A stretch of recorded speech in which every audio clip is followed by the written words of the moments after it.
Anong pangalan mo, iho? John Lloyd Agon po. Ah, ilang taon ka na? 12 po. Pero mag-13 na po ako sa next month.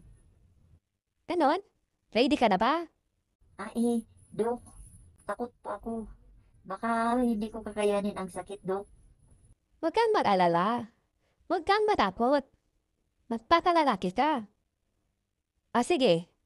Tay, anak mo ba siya? Ako yung lolo niya. Yung anak ko kasi nasa trabaho. Tapos yung nanay naman niya nasa abroad, PH. Didikyan ko na lang siya ng gamot, tay, ha? Ito, tay. Ipainom mo agad sa kanya, ha? Kalahati lang muna. Baka ma-overdose. Babalikan ko kayo mga kalahating oras, ha? May kailangan pa akong gagawin sa labas. Okay? Sige po daw. Maraming salamat. Sa wakas, at patuloy na palaga ang kontrole ng apo ko. Inang bihis na yan, sinubukan ng ama niya. Ayaw magpatuloy. Sige.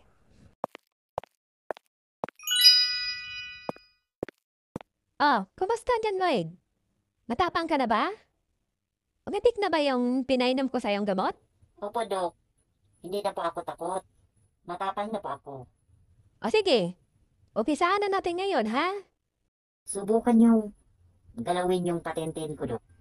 Di ba black eye aabutin mo sa akin?